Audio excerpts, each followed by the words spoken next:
Hello students, welcome to B pharmacy. Myself Raj Umesh Mandal. तो चलिए start करते हैं हमारा न्यू वीडियो।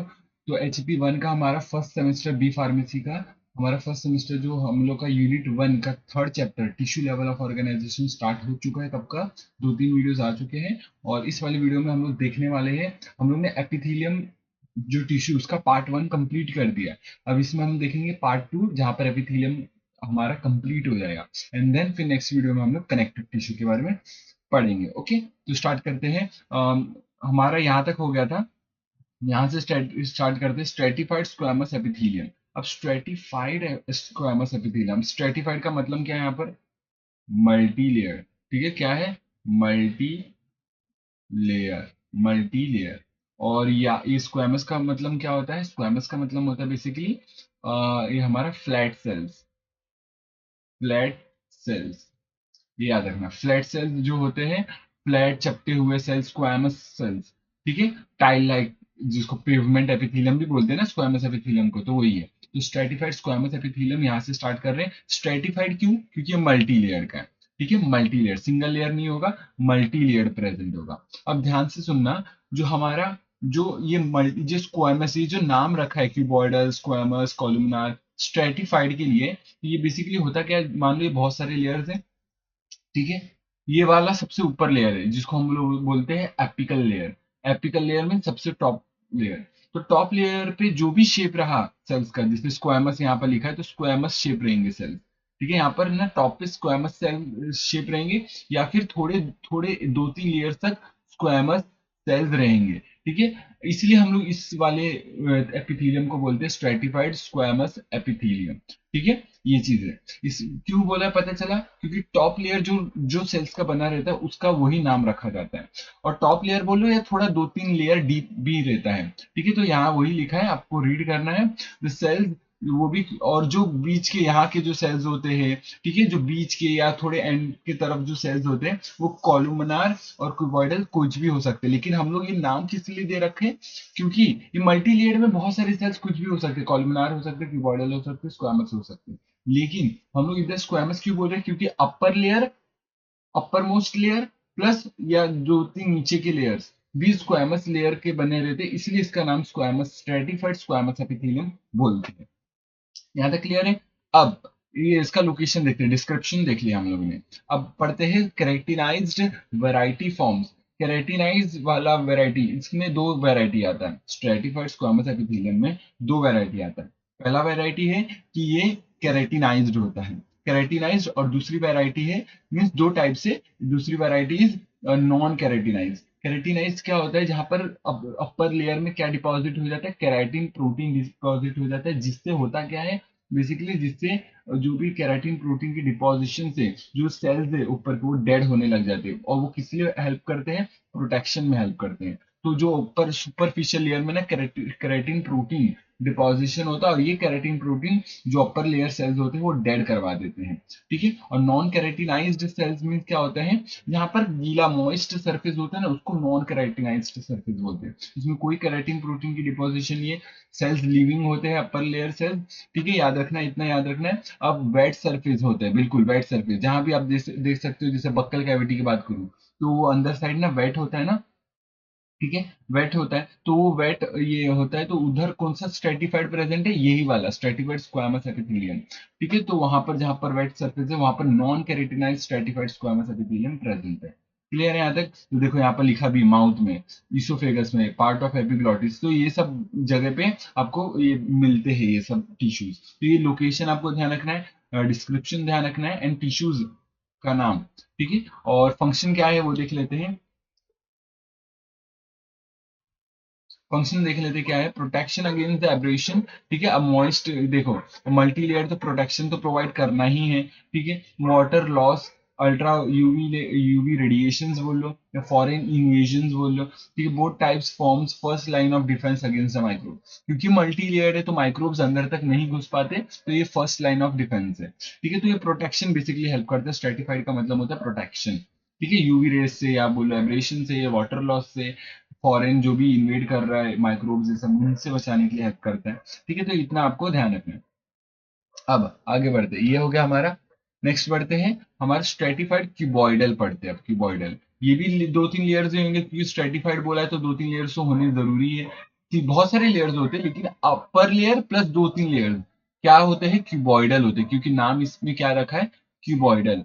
क्यूबॉइडल याद रखना, ठीक है, ये आपको ये ध्यान रखना, क्यूबॉइडल क्यों बोला। ठीक है, लोकेशन क्या है, ducts of sweat glands, oesophagus. ठीक है, तो बहुत सारी जगह पे यहाँ पे पाया जाता है, आपको ये चीज का ध्यान रखना है। ठीक है, तो स्वेट ग्लैंड्स में या इसोफेगस ग्लैंड्स में, ठीक है, मेल्स के कुछ पार्ट्स में ये सब प्रेजेंट होते हैं स्ट्रेटिफाइड क्यूबॉइडल एपिथेलियम। ठीक है, तो ये लोकेशंस आपको याद रखना है, लोकेशन याद रख लो, या जो भी लोकेशन दे रखा है आपको गूगल पे सर्च करके इमेज देख लो, जिससे आपको चीजें लंबे देर तक याद रहेगी।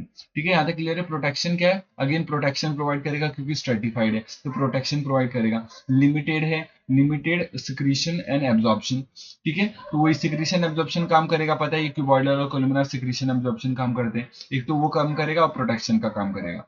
ठीक है, स्ट्रेटिफाइड कोलुमिनार एपिथेलियम, ये भी देख लेते हैं। इसमें क्या होता है, सेम सेल्स होंगे जो अपर अपर या 2-3 लेयर्स क्या होंगे, कॉलुमनार के होंगे, इसके कारण इसको नाम रखा है कॉलुमनार एपिथेलियम।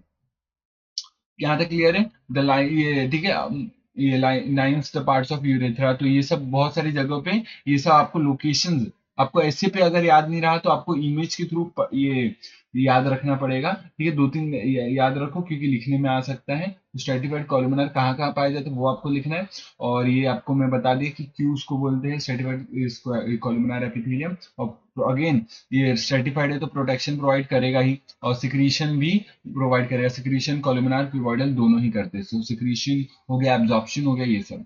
ठीक है, अब बात करते हैं हमारा ट्रांजिशनल एपिथेलियम। ट्रांजिशनल एपिथेलियम क्या होता है, वेरिएबल अपीयरेंस होता है। In relaxed or unstretched state, it looks like a stratified cuboidal epithelium, except the apical layer cells tends to be large and rounded. ठीक है, the upper multilayer and elasticity makes its ideal for lining hollow structure जैसे urinary bladder, subjects to expansion from within. ठीक है, ये क्यों transitional epithelium क्यों बोला है, ट्रांजिशन करना मीन्स थोड़ा स्ट्रेच, जैसे यूरिनरी ब्लैडर में जब यूरिन फील होता है तो उससे क्या होता है, ब्लैडर ये फूलता है, स्वेल करता है, तो उससे ना ऐसा एपिथेलियम उसको राउंड करना चाहिए जो स्ट्रेच कर पाए वो एपिथेलियम, तो इसीलिए वहां पर वो एपिथेलियम प्रेजेंट होता है। ट्रांजिशनल एपिथेलियम ये वाला टिश्यू प्रेजेंट होता है। ठीक है, और ये रिलैक्स और अनस्ट्रेच स्टेज, मतलब ये क्या होता है, जो अगर रिलैक्स स्टेज में बात करूं तो ये क्यूबॉइडल एपिथेलियम की तरह दिखता है, और जैसे जैसे यूरिन बढ़ता रहता है तो उससे क्या होता है, वो स्वेल कर करके स्ट्रेच हो होके पूरा स्ट्रेच हो जाता है, तो वो वहां पर ट्रांजिशनल एपिथेलियम होना जरूरी है। ठीक है, तो वही लाइंस यूरिनरी ब्लैडर, तो ये सब जगह पे पाए जाते हैं। आपको लोकेशन लोकेशन 2-3 एक्स्ट्रा दे रखा है, आपको याद रखना है। ठीक है, allow urinary organs to stretch और maintain productive lining while holding variable amounts of fluids without rupturing. तो अगर बहुत सारे फ्लूइड्स को अगर स्टोर करना है तो वो मेम्ब्रेन स्ट्रेचेबल होनी चाहिए, तो ये ट्रांजिशनल एपिथेलियम के द्वारा हो पाता है पॉसिबल। ठीक है, यहाँ तक क्लियर है, तो यहाँ तक हम लोग ने पढ़ लिया। बात करते हैं ग्लैंडुलर एपिथेलियम, तो हम लोग ने बात कर लिया था एपिथेलियम के अंदर ही कवरिंग एंड लाइनिंग एपिथेलियम हम लोग ने पढ़ा। अब बढ़ते हैं ग्लैंडुलर, आपको पता होगा एक तो लाइनिंग एपिथेलियम लाइन करता है बॉडी कैविटीज को, डक्ट्स को, एपिथेलियम, और दूसरा काम है वो ग्लैंड्स का भी फॉर्मेशन करता है एपिथेलियम। तो ग्लैंडुलर एपिथेलियम पढ़ते हैं, तो पहला है एंडोक्राइन ग्लैंड्स। एंडोक्राइन ग्लैंड्स क्या होते हैं, वो ग्लैंड्स जो हार्मोन से सिक्रीट करते हैं डायरेक्टली ब्लड में, उसमें कोई डक्ट नहीं होता है, सीधा हार्मोन रिलीज करते हैं ब्लड में।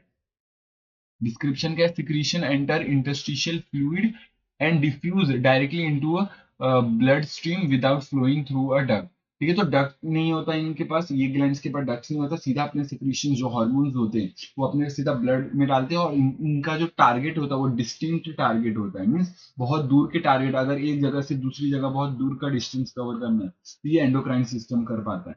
ठीक है, एग्जाम्पल है जैसे पिट्यूटरी ग्लैंड, बहुत सारे ग्लैंड है आपके सामने रखा है, आपको रीड करना है। ठीक है, समझना है, इमेज के थ्रू देखना है। ठीक है, बाकी तो आपको पता है एआई ये सब का इस्तेमाल करो, इमेज ये सब देखो, जिससे चीजें याद रहेंगी। ठीक है, इमेज ध्यान में रहता है। ठीक है, अब बात करते हैं फंक्शंस। हॉर्मोन्स ये regulate many metabolic and physiological activities to maintain homeostasis. तो हॉर्मोन्स किसमें हेल्प करेंगे, अगेन जो भी फर्दर जो बॉडी से काम करवाना रहता है तो हॉर्मोन्स ही बढ़ाते हैं, कुछ बढ़ाना होता है काम या कुछ कम करना होता है। ठीक है, तो मेटाबॉलिक प्रोसेस को रेगुलेट करने के लिए हॉर्मोन्स जरूरी होती है।